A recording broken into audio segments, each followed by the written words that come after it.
백악관 브리핑룸에 울려 퍼진 트럼프의 목소리가 아직도 귓가에 맴돕니다. 13조 원 더 내라. 그 순간 참모진들의 얼굴이 하얗게 질리는 것을 생생히 목격했습니다. 하지만 진짜 충격은 한국 대통령실에서 흘러나온 단 한마디였습니다. 정말 필요한 쪽은 우리일까요? 미국일까요? 15년간 미국이 던져왔던 질문을 이제 한국이 되돌려 던진 것입니다. 불과 며칠 전까지만 해도 트럼프는 당당했습니다. 관세 협상을 마무리한 직후 여전히 만족하지 못한 그는 다시 한번 한국을 겨냥했지요. 그리고 예고 없이 터뜨린 연이은 폭탄 선언. 한국의 방위비와 반도체를 동시에 건드린 것입니다. 전 세계가 또다시 한국이 고개를 숙일 것이라고 예상했습니다. 즉시 협상 테이블로 나올 것이라고요. 하지만 한국의 반응은 완전히 달랐습니다. 변명도 해명도 없었습니다. 대신 나온 것은 완벽한 침묵이었지요. 도대체 한국은 무슨 근거로 이런 여유를 보일 수 있었을까요? 무엇이 미국을 오히려 당황하게 만든 것일까요? 딱 1초만요. 좋아요와 구독 꾹 부탁드립니다. 방위비 13조 더 안내. 반도체 관세 100% 부과. 워싱턴 DC 중심가에서 믿기 어려운 광경이 펼쳐지고 있었습니다. 백악관 브리핑룸 안팎이 술렁거리기 시작했지요. 트럼프 대통령이 또다시 폭탄 선언을 터뜨린 것입니다. 이번만큼은 정말 선을 넘어섰다는 게 모든 언론의 한 목소리였습니다. 저는 알렉산더 코우입니다. 베를린 자유대학에서 국제정치학을 전공한 뒤 워싱턴의 국제전략연구소에서 17년을 보내온 동아시아 안보 전문가입니다. 그동안 수많은 외교적 긴장 상황들을 목격해왔지만 이번처럼 공기 자체가 달라진 적은 처음이었습니다. 모든 일이 너무나 급작스레 전개되었습니다. 관세 협상이 마무리된 지 고작 며칠밖에 지나지 않았거든요. 한국 측에서는 반도체 관세 문제에서 상당히 유리한 조건들을 확보했던 상황이었지요. 그럼에도 트럼프는 여전히 만족스러워하지 않았습니다. 그날 오후 3시 백악관 오벌 오피스에서의 일이었습니다. 트럼프가 갑작스레 기자단을 소집했어요. 처음에는 누구나 또 어떤 파격적 발언이 나올까 했습니다. 실제로 관세 협상 이후 다른 압박 카드를 꺼내드는 것이 그의 전형적인 패턴이었으니까요. 워싱턴에 몸담고 있다면 누구라도 예상할 수 있는 그만의 전략적 수법이었습니다. 하지만 이번에는 뭔가 분위기가 달랐습니다. 한국이 미군의 보호를 받으려면 13조 원을 추가로 부담해야 한다. 그 순간 참모진조차 당황스러운 기색을 감추지 못했습니다. 한국을 압박할 때마다 어김없이 등장하는 그의 단골 카드였지요. 지난 몇 년간 트럼프는 한국을 향해 방위비를 자신만의 만능 협상 도구로 활용해왔습니다. 그러나 13조 원이라는 구체적인 숫자가 언급되는 순간 분위기가 완전히 바뀌어 버렸어요. 저 역시 그 자리에 있었는데 솔직히 당황스러웠습니다. 평소라면 더 많이 부담해야 한다 정도로 애매하게 표현했을 텐데 이번에는 정확한 금액까지 명시했거든요. 그것도 상상을 초월하는 액수로 말입니다. 주변 보좌관들은 서로를 바라보며 순식간에 표정이 경직되었습니다. 또 시작이구나 하던 여유로운 얼굴에서 이번에는 정말 심각한 건가? 하는 당황스러운 표정으로 변했지요. 몇몇 보좌관들의 안색이 하얗게 질리기 시작했어요. 13조 원이라고요? 미국 달러로 환산하면 약 100억 달러에 해당합니다. 이는 단순한 협상용 엄포가 아니라 구체적인 요구 조건이었어요. 한국의 연간 국방예산 4분의 1에 해당하는 천문학적인 금액이었습니다. 국가안보보좌관이 급히 트럼프에게 귓속말을 건네려 했어요. 하지만 트럼프는 이미 말을 이어가고 있었지요. 이것은 협상이 아니다. 당연한 요구다. 이 말까지 나왔을 때 정말 분위기가 얼어붙었습니다. 백악관 내부는 완전한 혼란에 빠져들었어요. 국무부에서는 이는 동맹 파괴행위라며 발칵 뒤집혔고요. 국방부에서는 주한미군 철수를 각오하고 하는 말인가며 부글부글 끓어올랐습니다. 하지만 이미 전 세계로 퍼져나간 뒤였지요. 평소 같았다면 트럼프의 또 다른 협상 기법이라고 넘어갔을 텐데 이번만큼은 달랐어요. 구체적인 숫자와 강경한 어조가 모든 상황을 바꿔놓았습니다. 기자들도 이번에는 정말 심각하다는 표정으로 변해갔지요. 미국 언론계가 들썩이기 시작했어요. CNN은 트럼프의 가장 강경한 동맹국 압박이라고 보도했습니다. 뉴욕타임즈는 이번에는 진짜다, 13조 원 구체적 요구라며 대서특필했지요. 워싱턴 포스트는 협상을 넘어선 갈취 수준이라는 표현까지 사용했어요. 그런데 정말 놀라운 것은 한국의 반응이었어요. 아무런 반응이 없었거든요. 평소 같았다면 유감스럽다는 외교적 멘트라도 나왔을 텐데 이번에는 완벽한 침묵이었어요. 이것은 정말 예상 밖의 일이었습니다. 트럼프가 방위비 카드를 꺼낼 때마다 한국은 나름의 반응을 보여왔거든요. 때로는 해명하고, 때로는 반박하고, 때로는 협상 의지를 내비치기도 했지요. 하지만 이번에는 정말 조용했습니다. 백악관 내부에서는 이 침묵을 두고 갑론을박이 벌어졌습니다. 한국이 이번에는 정말 당황한 것 같다. 13조 원이라는 숫자에 충격을 받은 게 아닐까? 아니면 관세에서 이득을 봤으니까 이번에는 양보할 생각인가? 제 동료들도 이런 추측들을 쏟아내었지요. 하지만 며칠이 지나면서 분위기가 바뀌기 시작했어요. 한국 전문가들이 하나둘씩 다른 해석을 내놓기 시작했거든요. 특히 브루킹스 연구소의 분석이 인상적이었습니다. 이 침묵이 오히려 트럼프를 불안하게 만들고 있다. 정말 그랬어요. 트럼프는 한국의 즉각적인 반발이나 협상 제안을 기대했는데 아무 소리가 없으니까 더욱 초조해했습니다. 평소 같았다면 또 저러네 하고 넘어갔을 한국이 완전히 다른 반응을 보이니까요. 그리고 일주일 후 서울에서 흘러나온 소식을 들었을 때 저는 정말 놀랐습니다. 국무부 채널을 통해 전해진 이야기였어요. 대통령실 국가안보실 회의에서 나온 한마디였다고 하더군요. 정말 필요한 쪽은 우리일까요? 미국일까요? 이 질문을 들었을 때 저는 소름이 돋았습니다. 15년간 미국이 한국에게 질문하는 구조였는데 이제는 완전히 뒤바뀐 것이었어요. 트럼프의 단골 협상 카드에 대해 한국이 완전히 새로운 방식으로 응답한 것이지요. 그때 저는 깨달았습니다. 한국이 더 이상 예전의 한국이 아니라는 것을요. 주한미군 기지 운영비의 93%를 한국이 부담하고 있다는 사실을 우리 미국인들 중에서 정확히 아는 사람이 과연 얼마나 될까요? 트럼프는 늘 하던 방위비 카드를 꺼내들었지만 한국은 질문으로 답했어요. 그리고 그 질문이야말로 가장 강력한 무기였던 것이지요. 하지만 한국의 조용한 반격이 시작되자 진짜 문제가 생기기 시작했습니다. 미국 언론들이 한국이 무슨 근거로 저렇게 나오는 거지? 하며 근본적인 사실들을 파헤치기 시작한 것이지요. 저는 그동안 한국 관련 보도 패턴을 잘 알고 있었습니다. 보통은 한국 측 반응이나 해명 코멘트가 신속하게 나왔거든요. 하지만 이번만큼은 완전히 달랐던 것입니다. 가장 먼저 움직인 것은 워싱턴 포스트였습니다. 백악관 출입기자인 존 스미스가 트럼프 13조 원 주장, 실제로는 얼마일까라는 기사를 준비하기 시작했습니다. 그는 국방부 예산서를 직접 뒤지기 시작했거든요. 결과는 충격적이었지요. 트럼프가 언급한 13조 원은 완전한 허풍이었습니다. 실제 SMA 합의 예상액은 1조 4천억 원 수준이었거든요. 거의 10배 가까이 부풀린 숫자였던 것이에요. 존 스미스 기자가 저에게 전화를 걸어왔을 때 그의 당황스러운 목소리를 지금도 기억합니다. 알렉산더, 이 숫자들 좀 봐. 트럼프가 완전히 엉터리야. 그는 펜타곤 자료를 며칠간 파헤친 끝에 진실을 발견한 것이었어요. 더 놀라운 것은 주한미군 병력 수였습니다. 뉴욕타임즈의 국방 전문기자 데이비 클라우드가 이 문제를 파고들기 시작했어요. 트럼프는 줄곧 미군 4만 5천 명이 한국을 보호해주고 있다고 주장해왔는데 실제로는 2만 8천 명이었습니다. 이것은 거의 2배 가까이 부풀린 것이네. 클라우드 기자가 저에게 말했을 때 저도 깜짝 놀랐어요. 미국 국방부 공식 자료에 명시된 정확한 숫자인데도 말이지요.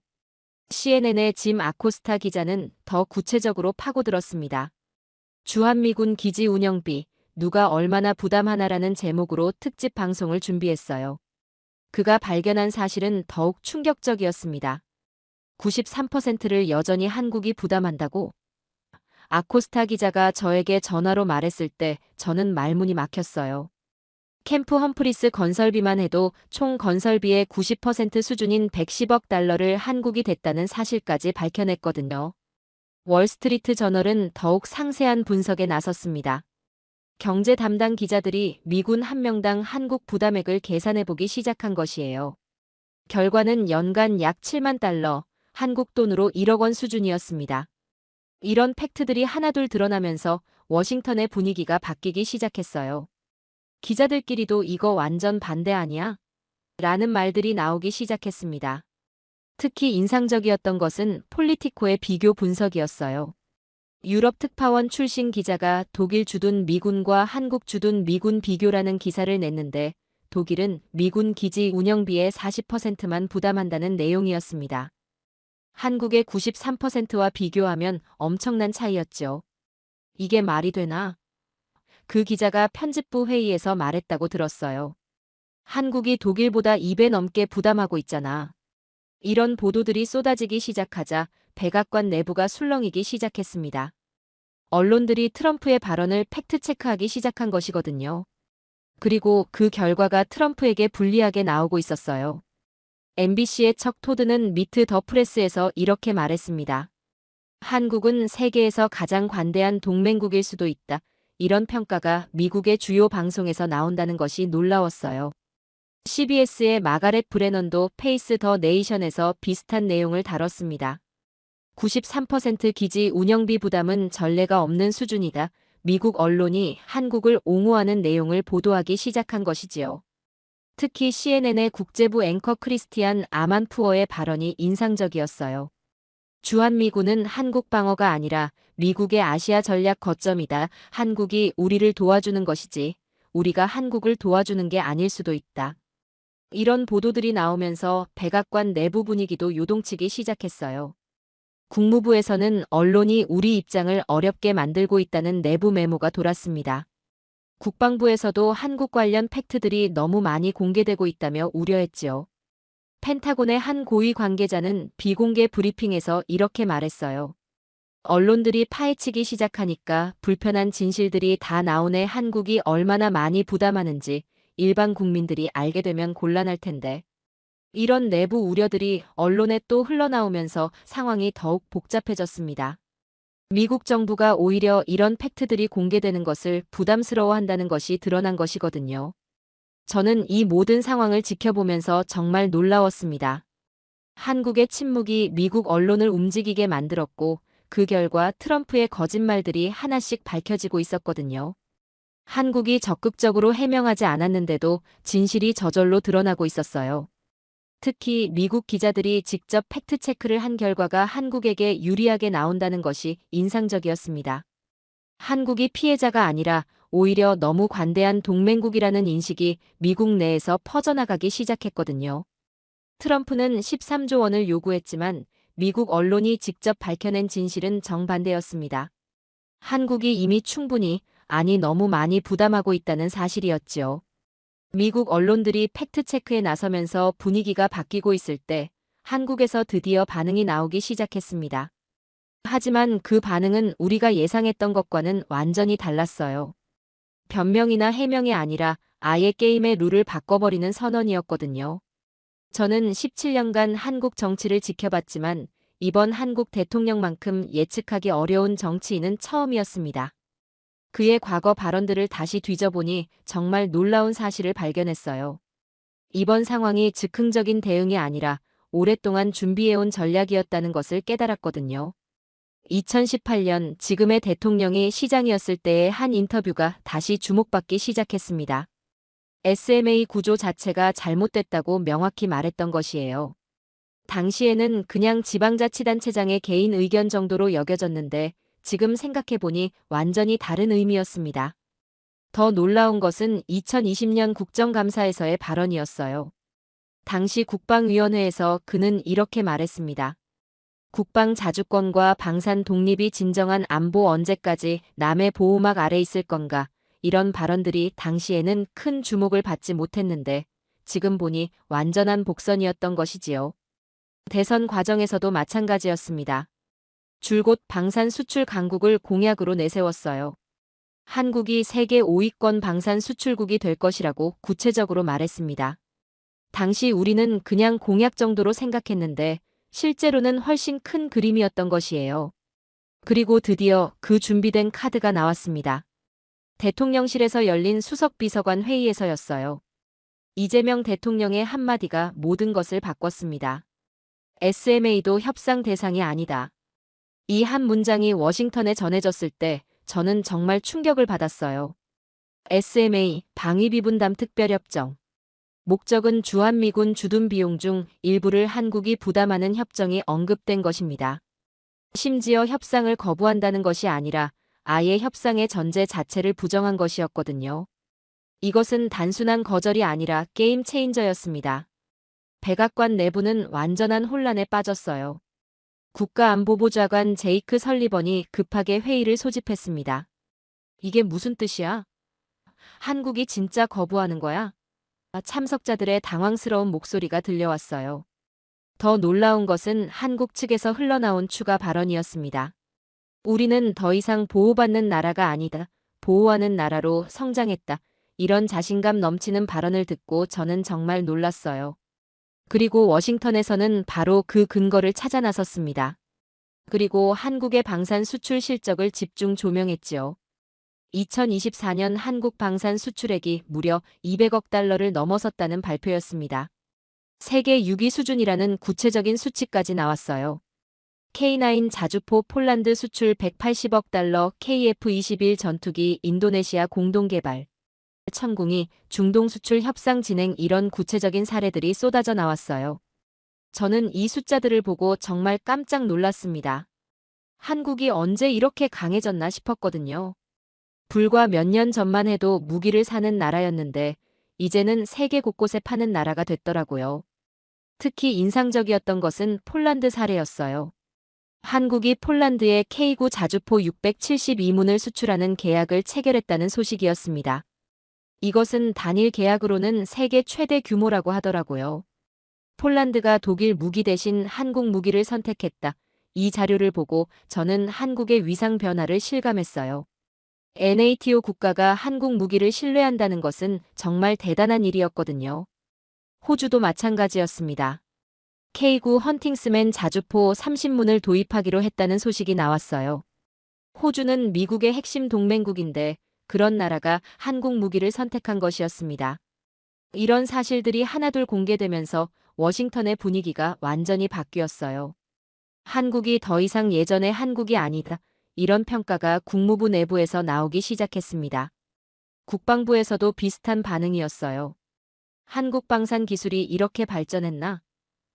우리가 보호해줘야 할 나라가 맞나? 이런 의문들이 제기되기 시작했지요. 특히 충격적이었던 것은 한국의 방산 기술 수준이었습니다. KF-21 전투기 개발 성공 소식이 다시 주목받기 시작했어요. 4.5세대 전투기를 자체 개발한 나라는 전 세계에 몇 안 된다는 분석이 나왔습니다. 천궁이 미사일 방어 시스템도 마찬가지였어요. 패트리어트 미사일과 비슷한 성능을 가진 자체 개발 시스템이라는 평가였습니다. 한국이 더 이상 미국 무기에 의존하지 않는다는 분석이 나왔지요. 이런 현실을 직면하면서 트럼프의 13조 원 요구가 얼마나 시대착오적인지 드러났습니다. 한국이 더 이상 일방적으로 보호받는 나라가 아니라는 것이 명확해진 것이에요. 오히려 미국과 대등한 파트너십을 요구할 만한 실력을 갖췄다는 평가가 나오기 시작했습니다. 저는 이 모든 상황을 지켜보면서 정말 놀라웠어요. 이재명 대통령의 SMA는 협상 대상이 아니다라는 한마디가 단순한 거절이 아니라 완전히 새로운 패러다임 제시였다는 것을 깨달았거든요. 한국은 더 이상 받기만 하는 나라가 아니었습니다. 이제는 주는 나라, 보호하는 나라로 성장한 것이었어요. 그리고 그 모든 준비를 이재명 대통령은 오래전부터 해오고 있었던 것이지요. 트럼프가 과거의 프레임으로 압박했지만 한국은 이미 미래의 프레임으로 이동해 있었습니다. 이제 게임의 룰 자체가 바뀐 것이에요. 그러자 트럼프는 또 다른 카드를 꺼내들었습니다. 이번에는 완전히 다른 분야였어요. 반도체였습니다. 한국의 핵심 수출 분야를 카드로 꺼내든 것입니다. 저는 그날 백악관 브리핑을 지켜보면서 정말 당황했어요. 방위비 카드가 통하지 않자 트럼프가 완전히 다른 방향으로 나간 것이었거든요. 그런데 그 방향이 정말 예상치 못한 곳이었습니다. 이번에도 사전 예고 없는 즉석 브리핑이었거든요. 참모들의 표정을 보니 또 즉흥적인 발언이 나올 것 같았어요. 모든 반도체에 100% 관세를 부과하겠다. 트럼프의 이 한마디가 또다시 전 세계를 뒤흔들었습니다. 100% 관세라고요? 이것은 사실상 수입 금지 수준의 관세였어요. 저도 그 자리에서 깜짝 놀랐습니다. 방위비에서 반도체로 이렇게 갑자기 화제를 바꿀 줄 몰랐거든요. 더군다나 100%라는 극단적인 수치까지 내놓을 줄이야. 주변 보좌관들의 표정이 또 하얗게 질렸어요. 국가경제위원회 위원장이 급하게 트럼프에게 다가가려고 했지만 이미 늦었습니다. 전 세계 언론도 이 발언을 실시간으로 보도하기 시작했거든요. 한국도 예외 없다. 트럼프가 추가로 던진 한마디였어요. 이 말을 듣는 순간 저는 한국이 정말 큰 타격을 입을 것이라고 생각했습니다. 삼성과 SK하이닉스가 미국 반도체 시장에서 차지하는 비중이 얼마나 큰데요. CNN이 가장 먼저 속보를 내보냈어요. 트럼프 모든 반도체에 100% 관세 부과 선언. 뉴욕타임즈도 즉시 반도체 전쟁 선포라는 제목으로 기사를 올렸죠. 월스트리트 저널은 글로벌 공급망 대혼란 예고라고 보도했습니다. 전 세계 주식시장이 즉시 반응했어요. 이것은 정말 엄청난 충격파였습니다. 이번에는 한국 정부의 반응도 빨랐어요.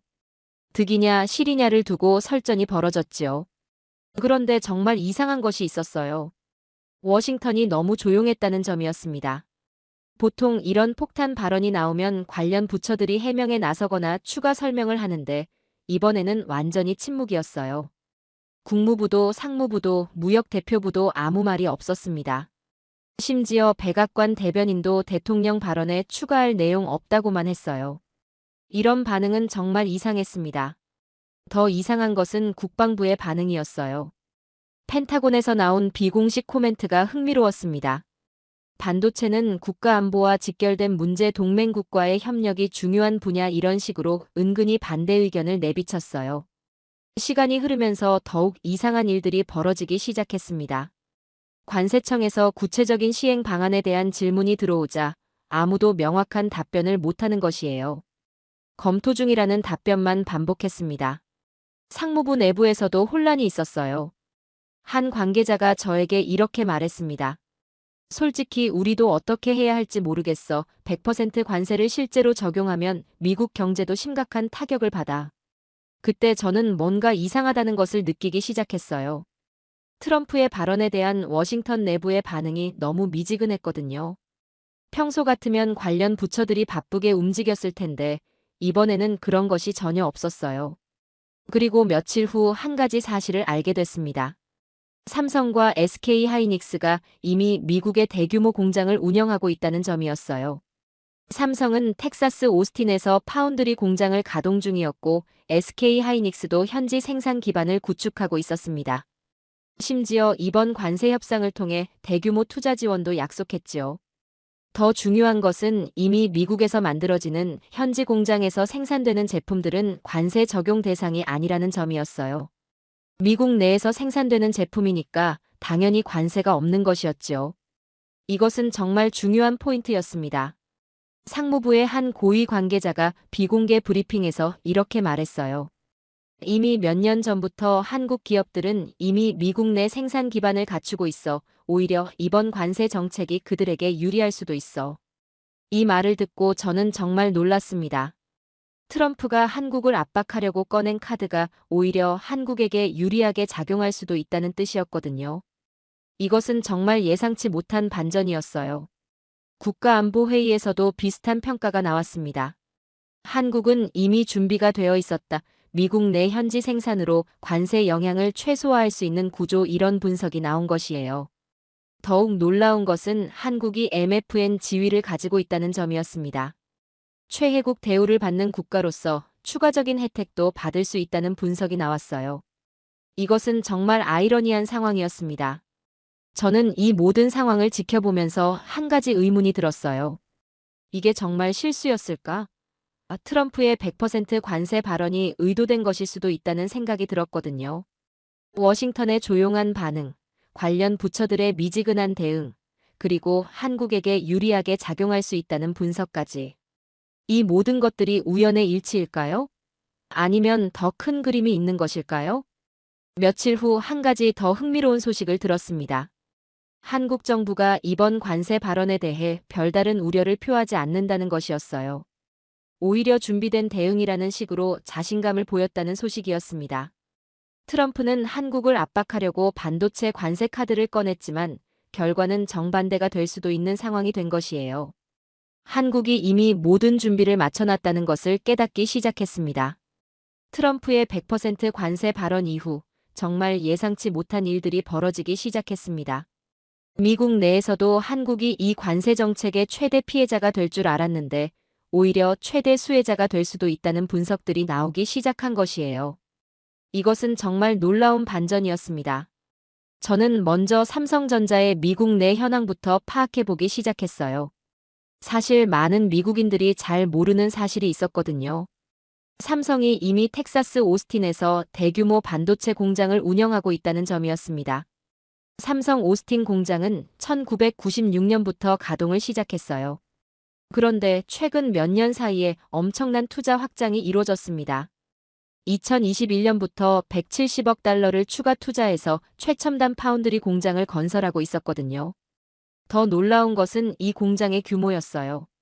연간 생산 능력이 월 4만 장 웨이퍼 수준이었습니다. 이것은 전 세계 최고 수준의 생산 규모였어요. 그리고 여기서 생산되는 모든 제품들은 미국산으로 분류되는 것이었습니다. 상무부의 한 분석가가 저에게 이렇게 설명했어요. 삼성 오스틴 공장 제품들은 100% 관세 적용 대상이 아니야. 미국 내에서 생산되는 제품이니까 당연히 관세가 없지. 심지어 이번에 트럼프가 못 박았잖아. 미국 내에서 생산되는 건 0%, 그 외에는 100% 부과한다고 이 말을 듣고 저는 정말 깜짝 놀랐습니다. SK 하이닉스도 마찬가지였어요. 이 회사는 인텔과의 합작으로 이미 미국 내 생산 기반을 구축하고 있었습니다. 특히 메모리 반도체 분야에서 상당한 현지 생산 능력을 갖추고 있었어요. 국가안보회의에서 나온 내부 보고서를 보고 저는 더욱 놀랐습니다. 한국 반도체 기업들의 미국 내 생산 비중이 예상보다 훨씬 높다. 이들은 관세 정책의 직접적 영향을 거의 받지 않을 것, 이런 내용이었거든요. 더 중요한 것은 타이밍이었어요. 삼성과 SK 하이닉스가 미국 현지 공장 투자를 본격화한 시점이 2020년부터였습니다. 트럼프 1기 행정부 때부터 이런 보호무역 정책이 나올 것을 예상하고 미리 준비해왔다는 소문도 돌 정도였지요. 한국 기업들이 정말 전략적이었네. 무역 대표부의 한 고위 관계자가 저에게 말했습니다. 우리가 관세 정책을 발표하기도 전에 이미 대비책을 마련해놨어. 무역 전문가들의 분석도 나오기 시작했어요. 한국은 MFN 지위로 인해 추가 혜택을 받을 수 있다. 다른 국가들에 비해 훨씬 유리한 위치에 있다. 이런 평가들이 쏟아져 나왔습니다. 구체적인 수치도 나왔어요. 일반 국가들은 100% 관세를 적용받지만 MFN 지위 국가들은 15% 수준의 우대 관세를 적용받을 수 있다는 분석이었습니다. 이것은 85%나 되는 엄청난 차이였어요. 워싱턴의 분위기가 완전히 바뀌기 시작했습니다. 처음에는 한국도 타격을 받을 것이라고 생각했는데 오히려 한국이 가장 유리한 위치라는 평가로 바뀐 것이에요. 국무부에서 나온 내부 평가서를 보고 저는 정말 놀랐습니다. 한국은 이번 관세 정책의 최대 수혜국이 될 가능성이 높다. 현지 생산 기반과 MFN 지위를 모두 갖춘 유일한 국가, 이런 내용이었거든요. 펜타곤에서도 비슷한 분석이 나왔어요. 한국 기업들의 미국 내 투자가 우리 경제에 긍정적 영향, 이들은 중요한 전략적 파트너, 이런 평가였습니다. 특히 인상적이었던 것은 골드만삭스에서 나온 보고서가 결정적이었어요. 삼성과 SK 하이닉스는 관세 정책의 수혜 기업, 미국 내 현지 생산으로 경쟁 우위 확보, 이런 분석이 나온 것이었습니다. 모건 스탠리도 마찬가지였어요. 한국 반도체 기업들의 미국 시장 점유율 확대 전망, 관세 정책이 오히려 이들에게 유리하게 작용, 이런 보고서를 냈습니다. 이런 분석들이 나오면서 백악관 내부도 당황하기 시작했어요.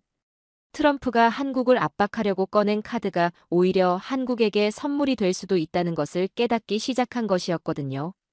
국가경제위원회에서 나온 긴급 보고서도 마찬가지였어요. 한국 기업들이 이미 모든 준비를 완료한 상태 우리 정책이 의도와 다른 결과를 낳을 수 있다. 이런 우려가 제기되기 시작했습니다. 저는 이 모든 상황을 지켜보면서 정말 감탄했어요. 한국이 얼마나 치밀하게 준비해왔는지 깨닫게 됐거든요. 트럼프의 관세 정책이 나오기 훨씬 전부터 이미 대비책을 마련해놨던 것이었어요. 특히 삼성의 전략이 인상적이었습니다. 170억 달러라는 천문학적 투자를 통해 이미 미국 내 생산 기반을 구축해놨던 것이었어요. 이것은 단순한 투자가 아니라 미래를 내다본 전략적 포석이었던 것이지요. SK 하이닉스도 마찬가지였어요. 메모리 반도체 분야에서 미국과의 협력 관계를 꾸준히 강화해왔고 현지 생산 능력도 확보해놨습니다. 한국 기업들의 이런 준비가 지금 빛을 발하고 있는 것이었어요. 워싱턴의 한 정책 전문가가 저에게 이렇게 말했습니다. 한국은 정말 대단한 나라야. 감정적이지 않고 자신들의 강점이 뭔지 정확히 파악하고 미리 예측하고 준비해왔어. 이제 우리가 배워야 할 판이네. 이 말을 듣고 저는 정말 놀랐어요. 미국인인 제가 봐도 한국의 이런 전략적 사고는 정말 인상적이었거든요. 감정적으로 대응하는 것이 아니라 치밀하게 계산해서 준비해온 것이었으니까요. 트럼프는 한국을 압박하려고 반도체 관세 카드를 꺼냈지만 결과는 정반대가 되어버렸습니다. 한국이 오히려 최대 수혜국이 될 수 있는 상황이 된 것이에요. 하지만 이 상황에서 벌어진 일본의 반응은 충격적이었습니다. 바로 일본이 관세 협상에서 완전히 뒤통수를 맞는 상황이 벌어진 것이에요. 이것은 정말 예상치 못한 일이었습니다. 저는 2주 전 일본 총리의 기자회견을 생생히 기억하고 있어요.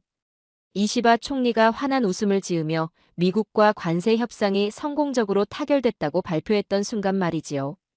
그때 그의 표정은 정말 만족스러워 보였어요. 상호 관세율 15%로 합의했다.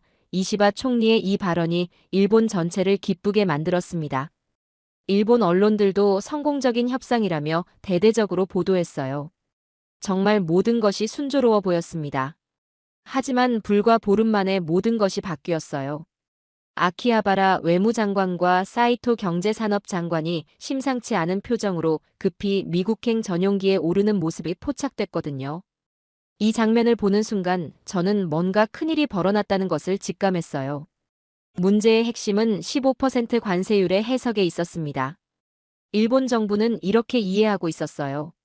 기존 관세가 15% 미만인 품목은 15%로 올리고 이미 15% 이상인 품목은 추가 관세 없이 기존 그대로. 이게 일본의 해석이었거든요.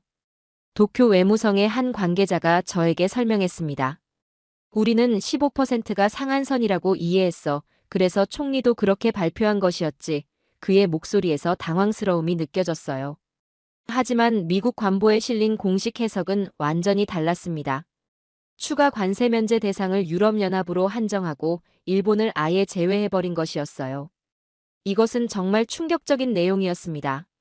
상무부에서 나온 공식 해석서를 보고 저는 깜짝 놀랐어요. 15%는 기존 관세에 추가로 부과되는 관세율, 이런 내용이 명시되어 있었거든요. 일본의 해석과는 정반대였습니다. 구체적인 예시들이 더욱 충격적이었어요.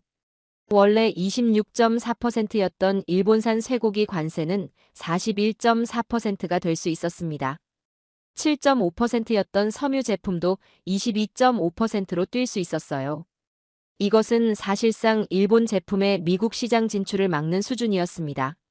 한국과 대비되는 관세 소식이 일본에 전해지자 도쿄가 완전히 뒤집혔어요. 미국 내 일본 기자들도 당황하기 그지없었지요.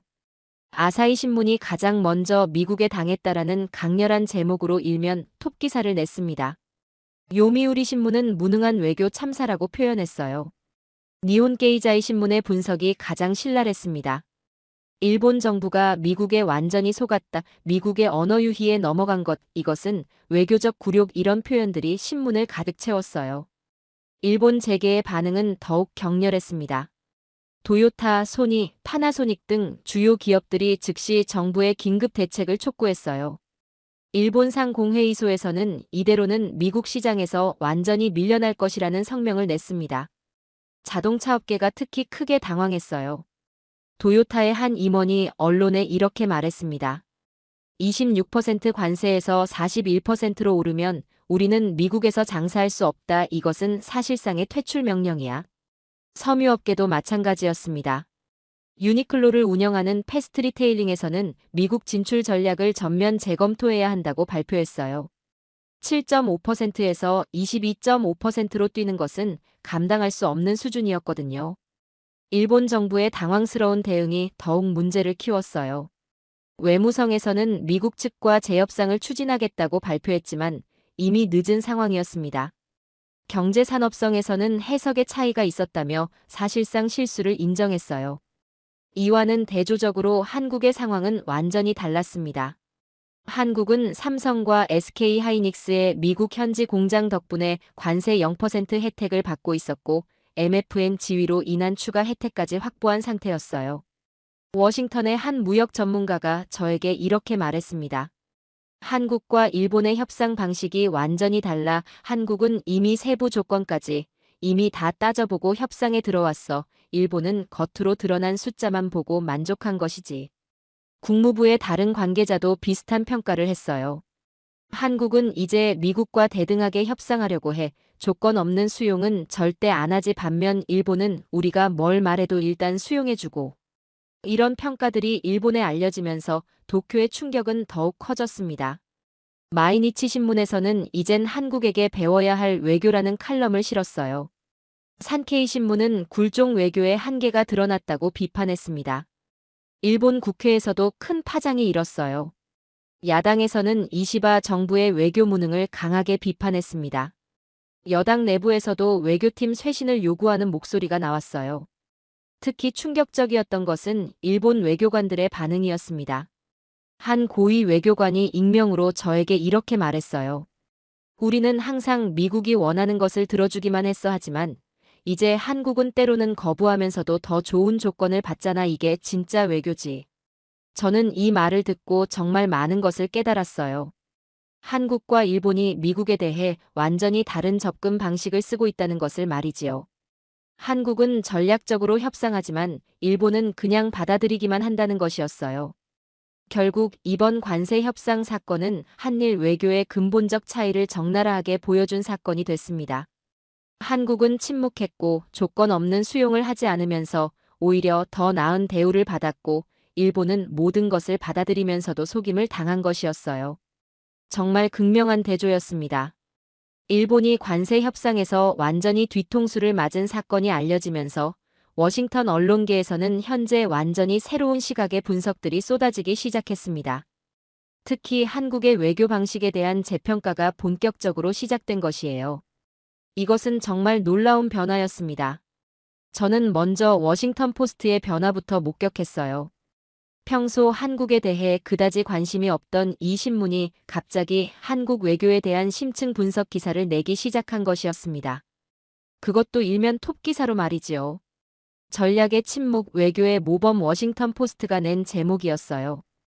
이 기사를 쓴 것은 데이비드 이그나티우스, 워싱턴에서 가장 영향력 있는 외교 전문 칼럼니스트였습니다. 그가 한국 외교를 이렇게 극찬하는 것을 보고 저는 정말 놀랐어요. 기사 내용이 더욱 인상적이었습니다. 한국은 트럼프의 13조 원 요구에 감정적으로 반발하지 않았다. 대신 전략적 침묵으로 미국 내 여론을 자신들 편으로 만들었다. 이것이야말로 21세기 외교의 새로운 모델이다. 이런 분석이었거든요. CNN의 반응은 더욱 직접적이었어요. 크리스티안 아만푸어가 직접 나서서 특집 방송을 진행했습니다. 한국 외교는 벤치마크다. 이 한마디가 방송 제목이었어요. 아만푸어의 분석이 정말 날카로웠습니다. 한국은 미국과 대등한 파트너십을 구축하는 방법을 알고 있다. 굴복하지도 않고 대립하지도 않으면서 자신들의 목표를 달성한다. 이런 외교 기술을 가진 나라는 흔하지 않다. 뉴욕타임즈에서도 비슷한 평가가 나왔어요. 토머스 프리드먼이 직접 칼럼을 썼습니다. 한국이 보여준 것은 스마트 파워의 완벽한 살의 힘으로 밀어붙이지 않고도 원하는 바를 얻어내는 기술. 미국도 배워야 할 신외교술. 이런 평가들이 나오기 시작하자 다른 나라들도 움직이기 시작했어요. 가장 먼저 반응한 것은 일본이었습니다. 외무성에서 급히 한국 외교 방식 분석팀을 구성했다는 소식이 들려왔어요. 도쿄의 한 외교 소식통이 저에게 전해준 이야기가 흥미로웠습니다.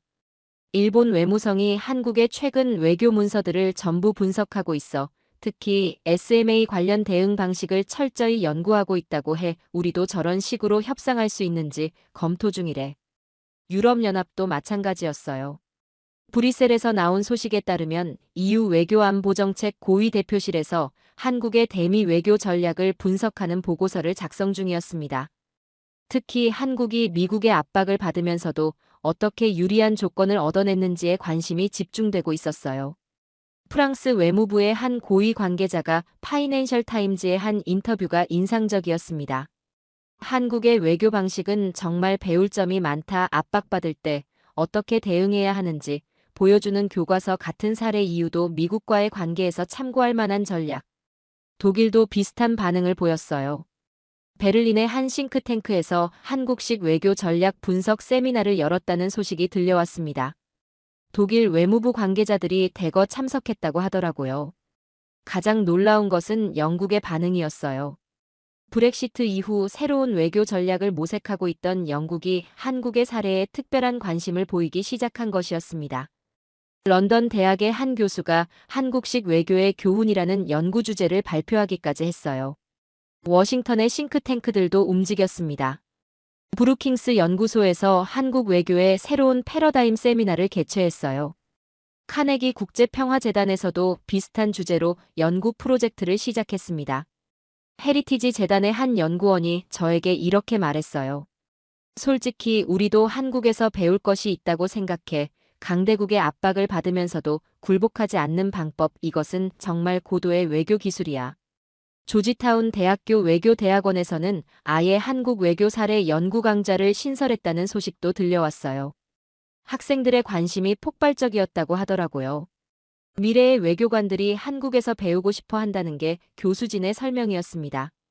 하버드 케네디 스쿨에서도 마찬가지였어요. 21세기 외교 전략 수업에서 한국 사례를 중점적으로 다루기 시작했습니다. 특히 약소국이 강대국과 대등하게 협상하는 방법이라는 관점에서 접근했어요. 이런 변화들을 지켜보면서 저는 정말 감격스러웠어요. 15년 전만 해도 한국은 미국의 정책을 그대로 따라하고 수용만 하는 나라로 여겨졌는데 이제는 오히려 미국이 한국에서 배우려고 하고 있었거든요. 이것은 정말 역사적인 변화였습니다. 특히 인상적이었던 것은 젊은 외교관들의 반응이었어요. 국무부의 20대, 30대 직원들이 한국 외교 방식에 특별한 관심을 보이고 있었습니다. 한 젊은 외교관이 저에게 이렇게 말했어요. 한국이야말로 진짜 스마트 파워를 구사하는 나라 같아. 사실 수치적으로 밀리지 않는 기술력과 외교적 위치를 가지고 있으니까 당당하게 말할 수 있는 것이지. 심지어 펜타곤에서도 한국의 전략을 연구하기 시작했어요. 군사적 압박 없이도 원하는 바를 얻어내는 방법, 이것이야말로 미래의 안보 전략. 이런 평가가 나왔습니다. 월스트리트 저널의 분석이 가장 핵심을 찔렀어요. 한국은 교과서를 받던 나라에서 교과서를 만드는 나라로 변했다. 이제 전 세계가 한국의 외교 전략을 공부하고 있다. 이것이 바로 K전략의 힘이다. 저는 이 기사를 읽으면서 정말 많은 것을 생각하게 됐어요. 불과 몇십 년 전만 해도 한국은 미국의 원조를 받는 나라였는데 이제는 미국이 한국에서 배우려고 하고 있었거든요. 그리고 오히려 한국과 함께 가야만 하는 나라가 됐습니다. 이런 변화가 가능할 줄 누가 상상이나 했을까요? 특히 한국이 이런 성과를 감정적인 대응이나 강한 반발 대신 전략적 침묵과 냉정한 분석으로 이뤄냈다는 점이 인상적이었어요. 이것이야말로 진정한 소프트 파워의 승리였습니다. 세계는 이제 한국을 새로운 시각으로 보기 시작했어요. 단순히 경제적 성공을 이룬 나라가 아니라 외교적으로도 배울 점이 많은 나라로 인정받게 된 것이었습니다. 그리고 현재 워싱턴 내부에서 정말 놀라운 변화가 일어나기 시작했습니다. 한국에 대한 근본적인 인식 전환이 일어나고 있었던 것이에요. 이것은 단순한 정책 조정이 아니라 완전히 새로운 패러다임으로의 전환이었습니다. 트럼프의 연이은 압박과 한국의 전략적 대응을 지켜본 저는 정말 많은 생각이 들기 시작했습니다. 17년간 워싱턴에서 한국을 지켜봐온 제가 봐도 이번 사건들은 정말 특별했어요. 한국이 보여준 모습이 제가 알던 그 나라와는 완전히 달랐거든요. 점심시간에 동료들과 나눈 이야기가 아직도 생생해요. 국무부에서 20년간 일해온 마이클 브라운이 이렇게 말했습니다. 알렉산더, 솔직히 말해봐. 한국이 이렇게 나올 줄 알았어? 트럼프가 13조 원 요구했을 때 뭔가 반응이라도 나올 줄 알았는데 완전한 침묵이라니. 저도 그때를 떠올리며 답했어요. 정말 예상 밖이었어. 보통은 즉각 반박하거나 해명부터 나오는데 하지만 지금 보니까 그 침묵이야말로 가장 강력한 대답이었던 것 같아. CIA 출신인 톰 윌슨이 끼어들었습니다. 내가 볼 때는 한국이 이미 모든 것을 계산하고 있었어. 트럼프가 뭘 할지, 미국 내 여론이 어떻게 변할지 다 예측하고 대비한 것 같아. 이런 수준의 전략적 사고는 정말 드물어. 그 말을 듣고 저는 최근에 폭풍 같았던 사건들을 돌이켜봤어요. 처음에 트럼프가 13조 원을 요구했을 때 저는 한국이 큰 공경에 빠질 것이라고 생각했었거든요. 하지만 결과는 정반대였습니다. 미국 언론이 직접 나서서 팩트체크를 했고 오히려 한국이 너무 많이 부담하고 있다는 사실이 드러났어요. 브루킹스 연구소의 제임스 스타인버그 전 국무부 부장관과 저녁을 먹으면서 나눈 대화도 인상적이었어요. 한국이 보여준 것은 정말 고수의 외교술이야. 감정적으로 반응하지 않고 상대방이 스스로 진실을 발견하게 만드는 기술, 이런 것을 소프트 파워라고 하는 것 아닐까? 이런 대화들이 이어지면서 워싱턴 곳곳에서 흥미로운 변화가 일어나기 시작했어요. 갑자기 몇 년 전에 나왔던 연구 보고서들이 다시 주목받기 시작한 것이었습니다. 특히 당시에는 한국 과대평가라며 무시당했던 분석들이 재조명받고 있었어요. 제 동료인 케빈 로저스가 흥미로운 이야기를 들려줬어요. 2019년에 랜드 연구소에서 나온 보고서 기억나? 한국의 전략적 가치 재평가, 그건 말야. 당시에는 아무도 관심 안 가졌는데 지금 모든 사람이 그 보고서 찾고 있어. 한국이 2025년경 필수 불가결한 파트너가 될 것이라고 예측했었거든. 정말 그랬어요. 그 보고서를 쓴 존 리 박사도 최근 여러 곳에서 강연 요청을 받고 있다고 하더라고요. 당시에는 너무 낙관적이라는 평가를 받았는데 지금 보니 오히려 보수적이었던 것 같다는 평가로 바뀌었어요. 반도체 관세 사건도 마찬가지였죠. 트럼프가 100% 관세를 발표했을 때 저는 한국 반도체 업계가 큰 타격을 받을 것이라고 생각했어요. 하지만 지금 상황이 완전히 뒤바뀌었습니다. 제 동료인 상무부 출신 케빈이 이렇게 말하더라고요. 삼성이 텍사스에 170억 달러 공장을 지었을 때 우리는 그냥 투자 유치 정도로 생각했어. 하지만 지금 보니까 이것은 완전한 전략적 포석이었던 거야. 2020년 카네기 재단 보고서에서 이미 이런 전략을 예측했었거든. 그제야 저는 깨달았어요. 한국의 미국 현지 공장 투자가 단순한 사업 확장이 아니라 미래의 무역 분쟁을 대비한 치밀한 전략이었다는 것을 말이지요. 그리고 이런 분석을 담은 연구들이 이미 몇 년 전부터 나와 있었다는 것도요. 펜타곤에서 만난 동아시아 담당 분석관과의 대화도 기억에 남아요. 알렉산더, 솔직히 말하면 우리가 한국을 과소평가했어. 2021년에 우리 내부에서 한국 방산 기술 평가 보고서가 나왔는데 당시에는 과대평가라며 묻어뒀거든. 지금 다시 보니까 그 보고서가 정확했어. 한국은 이미 우리와 대등한 파트너였던 거야. 정말 그랬어요. 한국의 K9 자주포가 폴란드에 672문 수출되고 KF-21 전투기가 성공적으로 개발되고 천궁이 미사일이 해외 수출 협상을 진행하고 있다는 소식들이 연이어 나왔을 때도 우리는 제대로 주목하지 않았었거든요. 브루킹스의 한 연구원이 저에게 이렇게 말했어요. 2020년 우리가 낸 포스트 코로나 시대 한국의 부상 보고서 기억해? 당시 동료들이 너무 낙관적이라고 비판했는데 지금은 모든 사람이 그 보고서 찾고 있어. 한국이 미국을 필요로 하는 만큼 미국도 한국을 필요로 하게 될 것이라고 예측했었거든. 이런 대화들을 나누면서 저는 정말 많은 것을 깨달았어요. 우리가 한국을 여전히 1990년대 관점에서 보고 있었다는 것을 말이지요. 하지만 한국은 이미 2020년대로 넘어가 있었던 것이었어요. 어제 동료들과 나눈 대화의 마지막 부분이 가장 인상적이었습니다. 톰 윌슨이 이렇게 정리했어요. 결국 트럼프는 돈을 원했지만 한국은 전략으로 답했어. 방위비 압박은 무너졌고 관세 정책은 오히려 한국을 이롭게 했어. 이제 우리가 인정해야 할 때가 온 것 같아. 한국은 더 이상 우리가 가르치는 나라가 아니라 우리가 배워야 하는 나라라는 것을. 마이클 브라운도 고개를 끄덕이며 말했습니다. 맞아. 우리는 이제 교과서를 받는 입장이 됐어. 한국이 교과서를 만드는 나라가 된 것이지. 그 말을 듣고 저는 정말 감동스러웠어요. 17년 전 제가 워싱턴에 처음 왔을 때만 해도 한국은 미국의 정책을 그대로 따라하는 나라로 여겨졌는데 이제는 오히려 미국이 한국에서 배우려고 하고 있었거든요. 특히 한국이 이런 성과를 감정적인 대응이나 강한 반발 대신 전략적 침묵과 냉정한 분석으로 이뤄냈다는 점이 인상적이었어요. 압박을 받았을 때 맞받아치는 것도 굴복하는 것도 아닌 제3의 길을 선택한 것이었습니다. 이제 워싱턴 전체가 한국을 새로운 시각으로 보기 시작했어요. 단순히 경제적 성공을 이룬 나라가 아니라 외교적으로도 전략적으로도 배울 점이 많은 나라로 인정받게 된 것이었습니다. 정말 역사적인 변화였어요.